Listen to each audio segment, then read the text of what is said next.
स्वागतम, सुस्वागतम, सुप्रभात। जगदीश सोशल मीडिया नेटवर्क में आप सभी का दिल से स्वागत।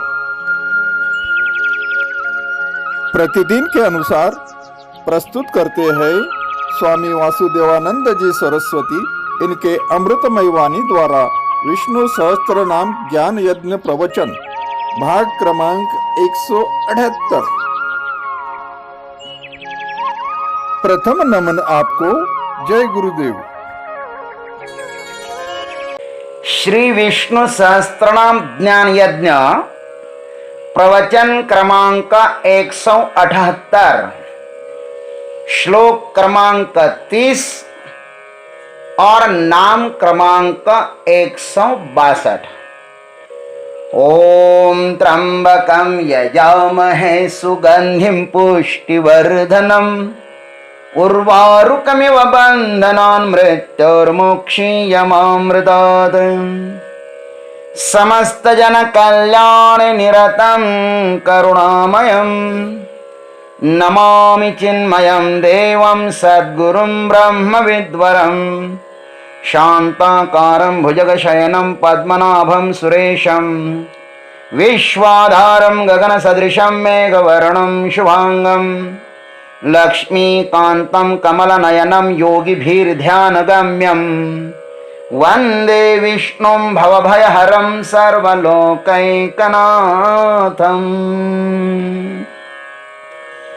उपेन्द्रो वामनः प्रांशुः अमोघः शुचिरुर्जितः अतीन्द्रः संग्रहः सर्गो धृतात्मा नियमो यमः। ओम यमाय नमः। ओम तत्सत। कल भगवान को नियम के रूप में भीष्म पितामह जी महाराज प्रस्तुत करते हैं और आज उसी परमात्मा को यमराज के रूप में कहते हैं। परमात्मा संसार को नियमबद्ध करता है तो वही परमात्मा नियम तोड़ने वालों को यम के रूप में भी दर्शन देता है। अब ये कहते हैं यम का अर्थ है अंतःकरण में स्थित होकर नियमन करने वाले परमात्मा। भाष्यकार लिखते हैं अंतर्यच्छति इति यमः, अंतःकरण में स्थित रहकर नियमन करते हैं, इसलिए उन्हें यम कहते हैं। यहां पर यम के रूप में परमात्मा का दर्शन कराते हैं। अकारण करुणा वरुणालय परमात्मा बहिर्यामी और अंतर्यामी इन दोनों रूपों में हमारी दिन रात अनादि अनंत काल से सेवा करते आए हैं। गलत काम करें तो हमें दंड के रूप में दुख या नरक देते हैं और अच्छा काम करें तो हमें सुख के रूप में स्वर्ग देकर पुरस्कृत करते हैं। गीता जी में भी भगवान ने कहा है कि यदादित्यगतम तेजः जगद्भासयति खिलम यच्चंद्रमसि यच्चाग्नौ तत्तेजो विद्धिमामकम्। मैं ही आदित्य के रूप में संपूर्ण जगत को प्रकाशित करता हूं। चंद्रमा के रूप में जो तेज है ना वो मेरा ही है। पृथ्वी को मैं ही अपने तेज से धारण करता हूं और प्राणियों के हृदय में वैश्वानर रूप में प्रविष्ट होकर मैं ही अन्न पचाता हूं। ये सब कुछ भगवान ही कर रहे हैं, ये नियम भी भगवान ही है। हमारे भीतर जो ये मन है ना, यह परमात्मा के दूत के रूप में भी काम करता है। हम जैसा विचार करते हैं यह वैसा ही हमें सहयोग देता है। झूठ बोलने वाले को, अधर्म करने वाले को, बिना कारण दूसरों को दुख देने वाले को भीतर कभी शांति मिल ही नहीं सकती। उनका मन उसको भीतर ही भीतर पीड़ा देता रहता है। ऐसे लोगों को इसी लोक में सुख नहीं मिलता भाई, तो फिर परलोक में कैसे सुख मिलेगा? मरने के बाद तो फिर यमराज उनके लिए बहुत ही भयानक रूप धारण करते हैं। भगवान ने तो ऐसे लोगों के लिए गीता जी में स्वयं कहा है, तान हम द्विषतः क्रूरान संसारेषु नराधवान क्षिपाम्य जस्त्रमशुभान आसुरीष्वेव योनिषु आसुरीम योनिमापन्ना मूढ़ा जन्मनि जन्मनि माम प्राप्तेव कौन्तेय ततो यान्त्यधमाम गतिम।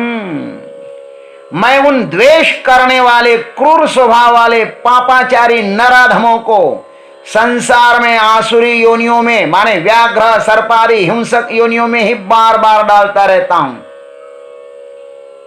और इतना ही नहीं, हे कौन्तेय, वे मूढ़ जन जन्म जन्म में आसुरी योनि को ही प्राप्त होते हैं। मुझको न प्राप्त होकर वे उससे भी अति नीच गति को ही प्राप्त हो जाते हैं, अर्थात भयंकर नरक में चले जाते हैं।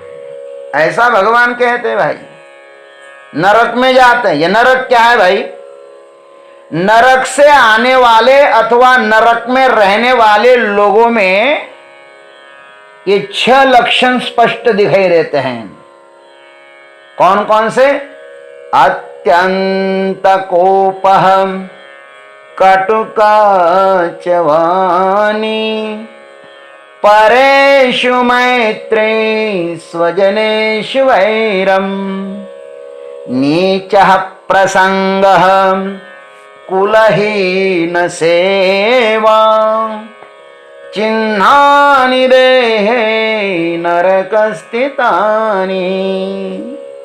सदैव क्रोध में रहना, अत्यंत कोप, सदैव कड़वा बोलना, कटुका च वाणी, परेषु मैत्री, स्वजनेषु वैरम, जो अपने नहीं उनके साथ मित्रता करना, और जो अपने हैं उनके साथ बैर करना। जैसे हमारे गुरुदेव स्वामी पुरुषोत्तम जी महाराज इस दोहे को कहते थे, सासु तीरथ सासरा तीरथ, आधा साला साली, माँ बाप तो नदी नाले, सब तीरथ घर वाली। ऐसे हैं लोग, माँ बाप से तो द्वेष करेंगे, खैर परेषु मैत्री, स्वजनेषु वैरम। और कहते नीच प्रसंग, नीच लोगों के संगत में रहना, शराबी है, मांस भक्षी है, गंदा आचरण करने वाले हैं, गंदा बोलने वाले लोग हैं, ऐसे लोगों के साथ संगत करना। जिसका कोई कुल ही नहीं है, न आध्यात्मिक परंपरा है, न कोई आध्यात्मिक कोई गुरुकुल से पढ़ा हुआ ज्ञान है, ऐसे लोग हैं, न कोई आध्यात्मिक परंपरा है और न व्यावहारिक परंपरा है, जिनका जीवन ऐसा नष्ट हुआ है, ऐसे लोगों के साथ रहना, ऐसे लोगों की सेवा करना। ऐसा लिखा है हमारा, कुलहीन सेवा। ये 6 लक्षण जिसमें होते हैं ना, समझो कि वह नरकवासी ही है, या नरक से आया हुआ है, या नरक में जाने वाला है। और स्वर्ग में रहने वाले लोगों में भी कुछ लक्षण होते हैं। वे कौन से लक्षण होते हैं? 4 लक्षण होते हैं। स्वर्ग स्थितानाम इह जीवलोके चत्वारि चिन्हानि भवन्ति देहे, दान प्रसंगो मधुरा च वाणी, देवार्चनम ब्राह्मणम तर्पणं च। कौन कौन से है? दान देने की बात, मधुर बोलना, भगवान की पूजा करना, संतों की ब्राह्मणों की सेवा करना, अच्छे लोगों के साथ रहना। हाँ, ये है महाराज स्वर्ग से आने वाले लोगों की कहानी। ज्ञानेश्वर महाराज ने तो स्वर्ग का बहुत सुंदर वर्णन किया है। जेत अमरत्व हेचि सिंहासन, ऐरावता सारखे वाहन, राजधानी भुवन अमरावती। जेथ महासिद्धीची भंडारे, अमृताची कोठारे, जिये गावी खिल्लारे कामधेनूची। जेथ ओणगे देव पायिका, सैंग चिंतामणीची या भूमिका, विनोद वनवाटिका सुरतरुचिया गंधर्व गान गानी। जेथ रंभे ऐशिया नाचनी, उर्वशी मुख्य विलासिनी अंतौर्या। हे असो बहु ऐसे, भोग इंद्र सुखा सारिखे, ते भोग जति जब असे पुण्य लेशु। आइए, जो मराठी नहीं जानते हैं उनके लिए कहते हैं। ज्ञानेश्वर महाराज कहते कि जहां अमरत्व ही सिंहासन है, बैठने के लिए ऐरावत जैसे वाहन हैं, राजधानी अमरावती है, जहां महासिद्धियों के और अमृत के भंडार भरे हुए हैं, कामधेनु के जैसे वहां पे झुंड के झुंड है, जहां सेवा के लिए देवदूत हैं, चिंतामणियों के मार्ग हैं, और क्रीड़ा करने के लिए कल्प वृक्ष के उपवन हैं, जहां गंधर्व लोगों का गायन है महाराज, रंभा आदि परियों का जहां पर नृत्य होता है, उर्वशी आदि अप्सराएं आमोद प्रमोद के लिए जहां पर है, जहां पर शयन कक्ष में साक्षात कामदेव सेवा करता है, जहां आशीर्वाद देने के लिए बृहस्पति जैसे गुरुदेव है। लेकिन ध्यान रखना, यह तब तक ही है जब तक तुम्हारे पास पुण्य शेष है। पुण्य समाप्त होते ही तेतम भुक्त्वा स्वर्ग लोकम विशालम, क्षिणे पुण्ये मर्त्य लोकम विशांति। एवं त्रयी धर्म अनुप्रपन्ना गतागतं काम कामालवंते मगतया पुण्याची पावडी सरे, सवेची इंद्रपनाची उठी उतरे, मग येऊ लागती माघारे मृत्युलोक। खैर, फिर लौटना पड़ता है यहीं पर। अतः जो व्यक्ति अंतर यात्रा करना चाहता है, उनके लिए पातंजलि महाराज ने 5 यम बताए हैं। कौन कौन से हैं?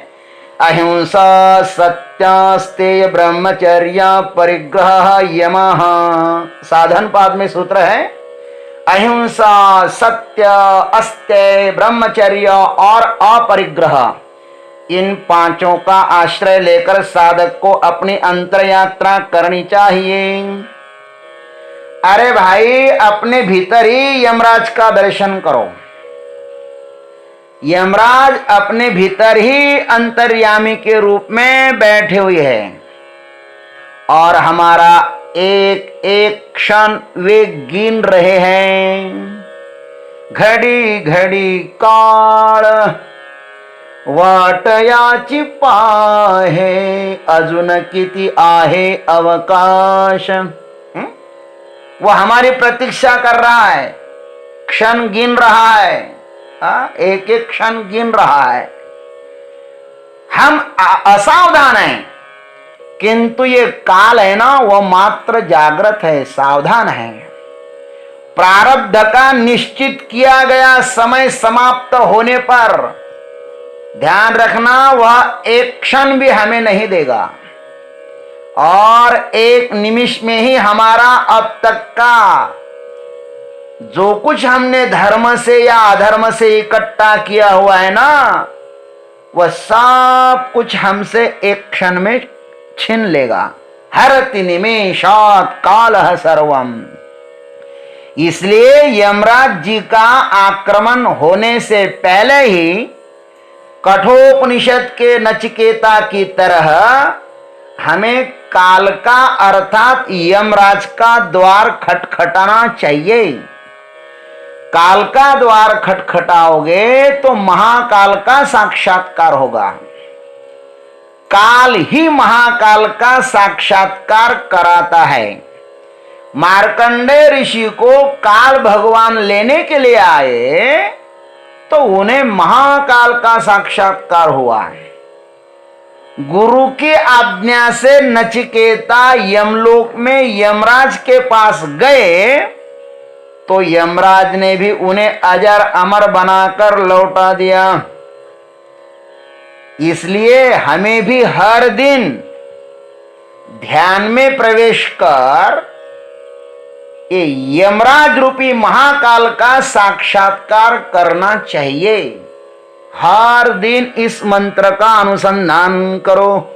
ओम त्र्यंबकं यजामहे सुगंधिं पुष्टिवर्धनम् उर्वारुकमिव बन्धनान् मृत्योर्मुक्षीयमामृतात्। ओम तत्सत्। जय गुरुदेव, जय जगदीश्वर, जय जय महाकाल। देवियों एवं सज्जनों, विष्णु सहस्त्र नाम प्रवचन का अगला भाग कल सुबह फिर प्रस्तुत करेंगे। हरिओम। सभी से एक विनती है, यह चैनल अगर आपको पसंद आता है तो इसे लाइक कीजिए, चैनल को सब्सक्राइब कीजिए, अन्य साधकों को प्रवचन की लिंक भेजकर पुण्य के भागीदार बने। धन्यवाद।